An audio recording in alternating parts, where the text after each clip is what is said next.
এটা কালকের বিকেলের একটা ভিডিও। কাল যেহেতু তোমাদের দাদা বাড়িতেই ছিল, তাই একটু বিকেলে বেরিয়েছিলাম একটু ঘোরার জন্য। আর আকাশটা দেখো, চারিধারে পরিবেশটা কত সুন্দর লাগছে, তাই একটু ভিডিও করে নিলাম। আর এখানে এসে বর্ষাকাল যেহেতু, কখনো দেখবো আকাশ ভালো, আবার কখনো বৃষ্টি চলে এলো।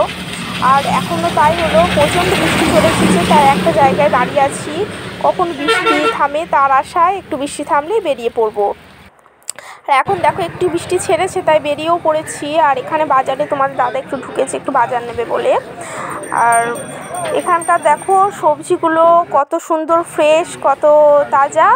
আর এখানে একটা কাঁঠাল দেখে পছন্দ হলো, তাই তোমাদের দাদা সেটা নিয়েও নিল। গুড মর্নিং বন্ধুরা, আজকে রবিবার আর ঘড়ির কাঁটায় এখন বাজে ওই সকাল 8টা মতো। এখন থেকে আমি এই ভিডিওটা আজকে শুরু করছি, তোমরা দেখতে থাকো। আর এখন দেখো ঘড়িতে বাজে এই 9টা 10 মতো, দেখিয়েও দিলাম তোমাদের। আর এখন ননি এসেছিলো, হেয়ার প্যান্টটা পরে আমি একটু বাচ্চাপনা করে নিলাম ওর সাথে। কি হয়েছে, মাঝে মাঝে বাচ্চা সাজতে একটু ভালোও লাগে, মনটা একটু বাচ্চা বাচ্চা রাখা ভালো, তাই না বলো?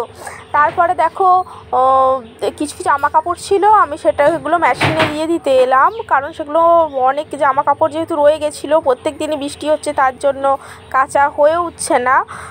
তাই আজকে আর যে দেরি না করে এগুলো মেশিনে দিয়ে দেবো, এগুলো কাঁচা হবে, আমি তারপরে অন্য যেসব কাজ আছে সেগুলো করব। আর এখন চলে এসেছি রান্নাঘরে, মটর ছিল সেগুলো প্রেসারে সিটি দিয়ে দিলাম আমি। আর তোমাদের দাদা দেখো স্নান করে নিয়েছে। এখন কালকে যে কাঁঠাল কিনলাম দেখালাম, তো আমাদের বাড়িতে যেহেতু রঘুনাথ আছে, তো ওনাকে পুজো হবে সকালে, ওনার নিত্য সেবা হবে, তো তার জন্য কাঁঠালটা ভেঙে নেওয়া হচ্ছে ওনাকে দিয়ে, তারপর সেই প্রসাদ আমরা খাবো। বললো বাটে ভালোই হবে, ভালোই দিয়েছে।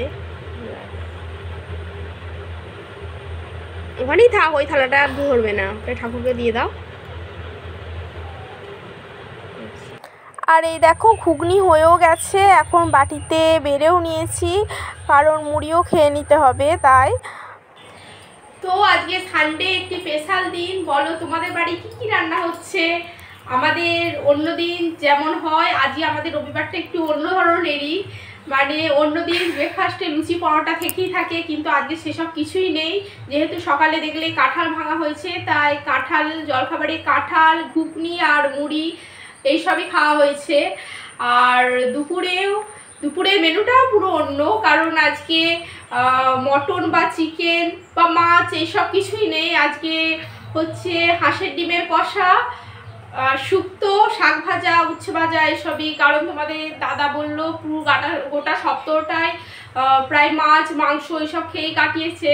আর হাঁসের ডিমটা তো তেমন খাওয়া যাওয়া হয় না, তাই হাঁসের ডিম যেহেতু আছে, তাই বললো হাঁসের ডিমের কষা করো। আর শুক্তো, বাড়ির শুক্তো, বাঙালির শুক্তোর ওপর একটা আলাদা ইমোশান, তাই শুক্তোটা হচ্ছে। আর বাঙালির তো সারাদিন রান্না খাওয়া এই তো কাজ আর কি। তো চলো রান্না করা যাক। এরপর তোমাদের সাথে আর রান্নার কিছু শেয়ার করা হয়ে ওঠেনি। এই কালকে জাম আনা হয়েছিল, কাল কিছু খাওয়া হয়েছিল, আর কিছু রয়ে গেছে, তো সেগুলি আমি বাটিতে ঢেলে নিচ্ছি ধুয়ে নিয়ে, তো সেগুলো খাওয়া হবে। আগে দেখো এই জাম কত গাছ ছিল, সেই গাছ থেকে কুড়িয়ে আমরা খেতাম, আর এখন সেই জামই কিনে খেতে হচ্ছে। চলো আজ তবে এই পর্যন্তই থাক, সবাই ভালো থেকো, সুস্থ থেকো, সাবধানে থেকো, দেখা হচ্ছে আবার পরের ভিডিওতে। আর আমার ভিডিও যদি ভালো লেগে থাকে অবশ্যই চ্যানেলটা সাবস্ক্রাইব করে পাশে থেকো।